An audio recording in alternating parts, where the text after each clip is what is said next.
जहाँ तक आपने बात की कि जी आफाक अहमद साहब की, ये भी किसी को अलाउ नहीं किया जा सकता कि जी आप अपनी मर्जी से जो है रोड भी ब्लॉक करें और गाड़ियों को भी चलाएं, कि कोई भी एक्सवाइज। मुझे अभी का इतना ज़रा मैंने डिटेल में नहीं स्टडी की, मैं कोई स्वीपिंग स्टेटमेंट नहीं देना चाहता, लेकिन कानून मौजूद है और हुकूमत मौजूद है।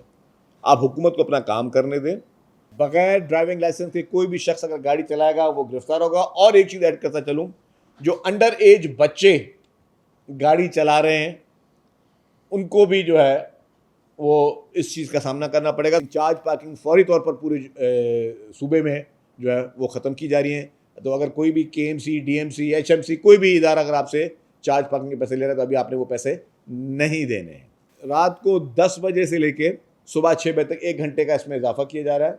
हैवी ट्रैफिक जो है जो भी इस पर्पज़ के आ रही है वो 10 बजे से लेके सुबह को 6 बजे तक वो ला सकेगी, क्योंकि उस टाइमिंग में आपके प्रेशर्स कम होते हैं। लोगों ने कहा कि जी सुबह 7 बजे तक करें, लेकिन हमने कहा वो स्कूल्स की टाइमिंग है तो वो अफोर्ड हम नहीं कर सकते, तो इसीलिए 1 घंटे का उसमें इजाफा गवर्नमेंट कर रही है। ये भी लोगों की सहूलत के लिए।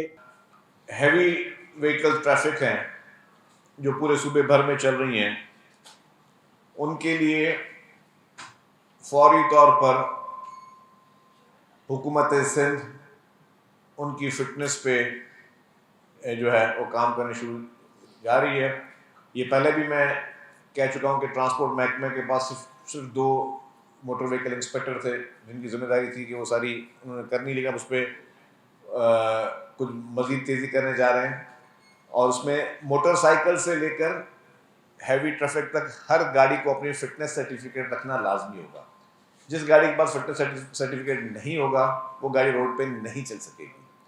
अब उस मद में पहला हमारा जो प्रायोरिटी है जिसको हम ज़्यादा वो करेंगे वो होगी हैवी ट्रैफिक।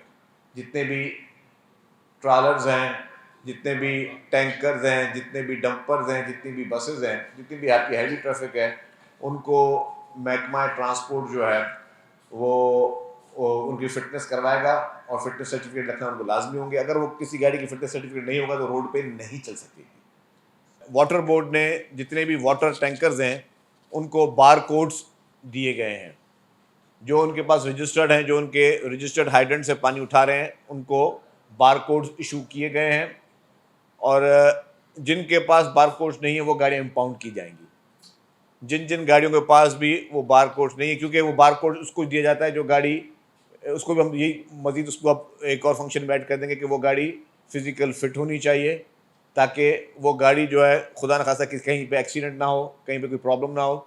तो वो बार कोड्स उन्हीं गाड़ियों को जो है जो ऑलरेडी बार कोड्स जिनको दिए गए हैं उनको उनकी फ़िटनेस भी चेक होगी। लेकिन साथ साथ जो गाड़ियाँ रजिस्टर्ड नहीं चल रही हैं, ऐसे टैंकर्स जो कि अनरजिस्टर्ड हैं, उनको फौरी तौर पर इम्पाउंड किया जाएगा। जो बड़ी हैवी ट्रैफिक की मैंने बात की, उनको 30 दिन का टाइम दिया गया है कि वो अपनी गाड़ियाँ फिटनेस करवा लें।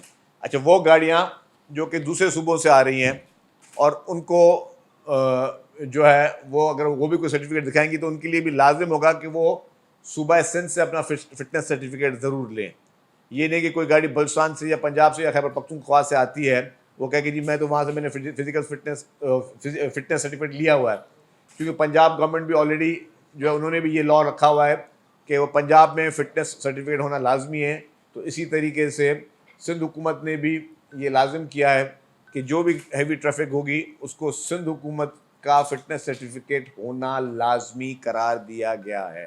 कोई भी गाड़ी जब तक रजिस्टर्ड नहीं होगी वो शोरूम का मालिक नहीं बेच सकता। ये लॉ हमने पास करवा दिया है, आप सब लोगों को पता है। और ये हमारे दौर में ये सारी चीज़ें शुरू हुई, हमने उसको एम्फसाइज़ किया ताकि चीज़ों को बेहतर हो सके और गवर्नमेंट को उसका रेवेन्यू भी मिले, गवर्नमेंट को टैक्स भी मिले। और वो लॉ जो है अब वो इन फील्ड है। आज के बाद तमाम कार शोरूम मालकान या वो जो कि मैन्युफैक्चर गाड़ियाँ यहाँ होती हैं, जिनके प्लांट्स लगे हुए हैं, बड़ी बड़ी कंपनियों के प्लांट्स लगे हुए हैं, किसी का मैं नाम नहीं ले रहा, उन तमाम गाड़ियों को ये लॉ ऑलरेडी मौजूद है और एक्साइज महकमे ने इस पर बड़ी मेहनत की है ये लॉ को पास करवाने में भी। कोई भी शोरूम से आप अगर गाड़ी खरीदने जाएंगे तो आप खरीद सकते हैं, लेकिन गाड़ी शोरूम से बाहर तब आएगी जब आप उसको रजिस्टर करवाएंगे। अगर बगैर रजिस्टर कराए कोई भी गाड़ी आई बाहर तो वो गाड़ी इम्पाउंड होगी। लेट्स सपोज किसी एक शोरूम वाले ने, किसी प्राइवेट शोरूम वाले ने किसी बड़ी एजेंसी से, किसी सुजुकी की, टोयोटा की, होंडा की एजेंसी से 10 गाड़ियां खरीद ली इन्वेस्टमेंट पर्पस के लिए।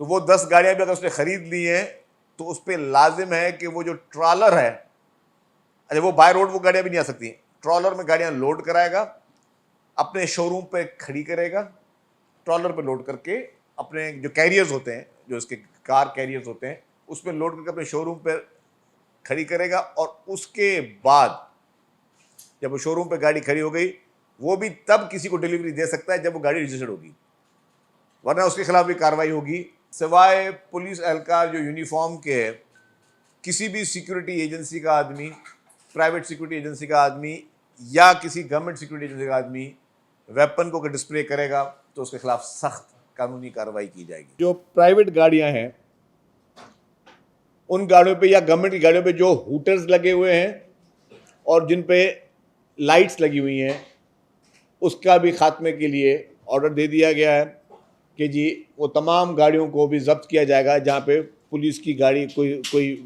जो है वो लाइट या हूटर इस तरह का कोई यूज़ होगा। इलाके का SHO पुलिस वाला, उसको ये इख्तियार है कि अगर कोई शॉपकीपर पुलिस की लाइट या हूटर या इस तरह की चीज़ बेचेगा तो वो दुकान सील की जाएगी।